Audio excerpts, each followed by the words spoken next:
Friends, welcome to my channel Saral way. आज के video में हम सीखेंगे हिंदी मात्राएं। In today's video we will learn Hindi matras. सबसे पहले जानते हैं मात्रा क्या है या मात्रा किसे कहते हैं। मात्रा का शाब्दिक अर्थ है परिमाण या माप। तो भाषा के संदर्भ में मात्रा क्या है? हम जानते हैं कि भाषा को बोलने और लिखने और समझने के लिए हमें वर्णों या अक्षरों को जानना आवश्यक है। तो इन्हीं वर्णों या अक्षरों के उच्चारण में जो समय लगता है उसे हम मात्रा कहते हैं। किसी वर्ण या अक्षर के उच्चारण में लगने वाला समय, उस समय के परिमाण को हम मात्रा कहते हैं, या मात्रा से हम वर्ण के उच्चारण में लगने वाले समय को मापते हैं। So, what is matra? The literal meaning of matra is quantity or amount. We know that to read, write and understand a language, we first know its alphabet or word. So, the time required to pronounce these words is known as matra.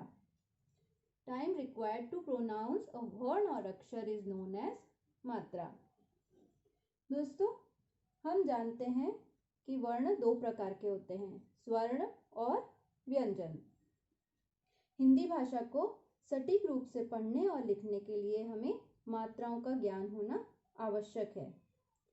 तो वर्ण होते हैं स्वर और व्यंजन। स्वर वे वर्ण होते हैं जिन्हें हम स्वतंत्र रूप से उच्चारित कर सकते हैं, लेकिन व्यंजनों के उच्चारण के लिए हमें स्वर की सहायता लेनी पड़ती है। इसलिए मात्रा केवल स्वर वर्णों की ही होती है।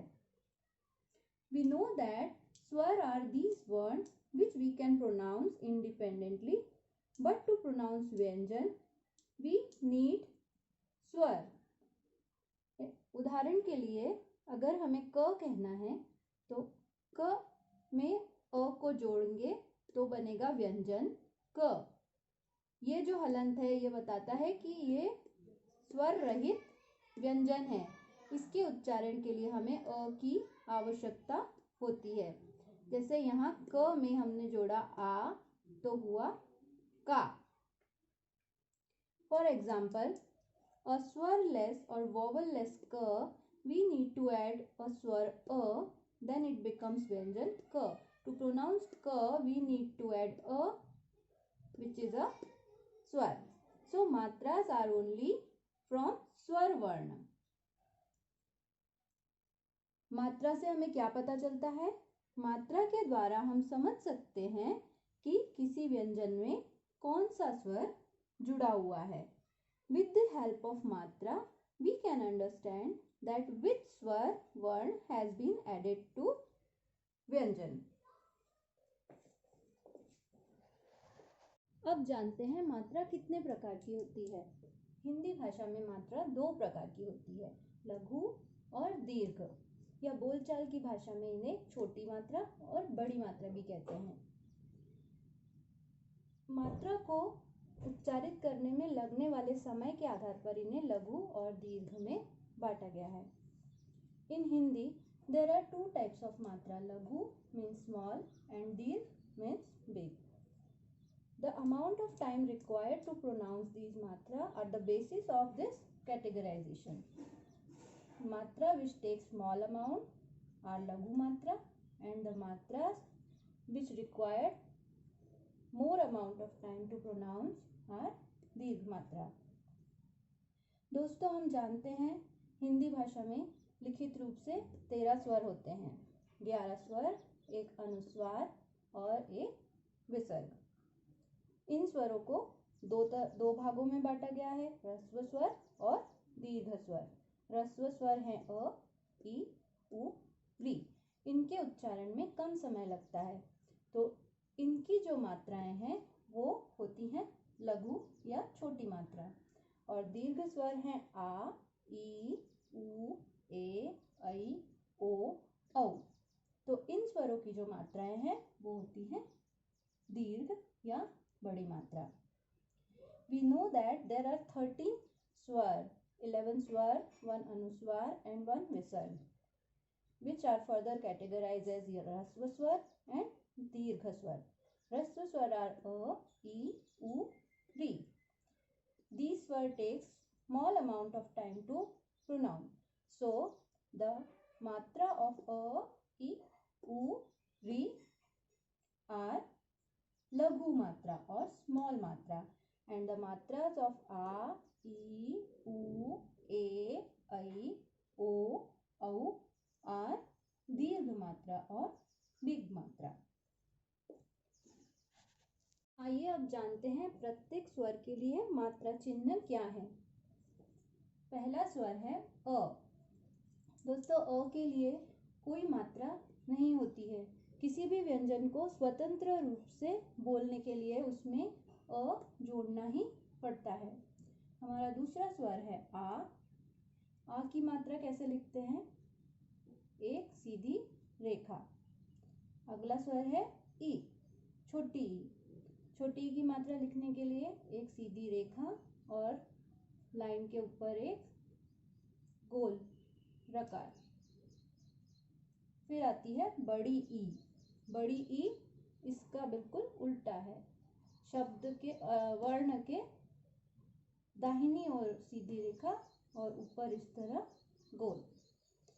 छोटा ऊ, छोटा ऊ किसी वर्ण के नीचे इस तरह गोल। बड़ा ऊ वर्ण के नीचे इस तरह घुमा देते हैं तो होती है बड़े ऊ की मात्रा। री, री का जो रकार है उसे किसी भी वर्ण के नीचे इस तरह लगाते हैं। फिर आता है ए। ए के लिए लाइन के ऊपर एक मात्रा लगाते हैं। आई, आई के लिए लाइन के ऊपर ऐसी ही 2 मात्राएं लगाई जाती है। अगला स्वर है ओ। ओ की मात्रा के लिए एक सीधी रेखा और लाइन के ऊपर एक मात्रा, ये हुई ओ की मात्रा। अगला है औ। औ के लिए एक सीधी रेखा और ऊपर 2 मात्राएं, ये हुई औ की मात्रा।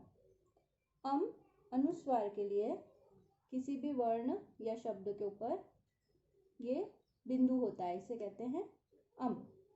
और आहा के लिए शब्द के पीछे या वर्ण के पीछे ऐसे 2 बिंदु लगाए जाते हैं, ये हुआ विसर्ग। तो दोस्तों ये है हमारी 12 मात्राएं। Friends, now we will learn what are the matra signs for every swar. For a there is no sign. For a there is only one vertical line. For e, one vertical line or standing line at the left side and a curve over this line. For dirgha e, there is one vertical line at the right side of the word and a curve over the line. For u, there is a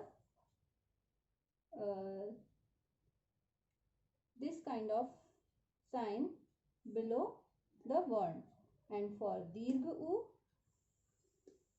this is the sign for dirgha u. For re, there is a small curve or C below the word. For a matra over the line. For I, there are 2 matras over the line. For O, 1 vertical line and 1 matra. For au, 1 vertical line and 2 matras. Now for anuswar, there is a dot over the line, and for visarg, there are 2 dots after a word. So these are the matra sign for these 13 स्वर। तो आज के video में इतना ही। अगर आपको मेरा video अच्छा लगा हो तो इसे लाइक करें, शेयर करें, मेरे चैनल को सब्सक्राइब करें, बेल आइकन प्रेस करें and keep watching. Thank you.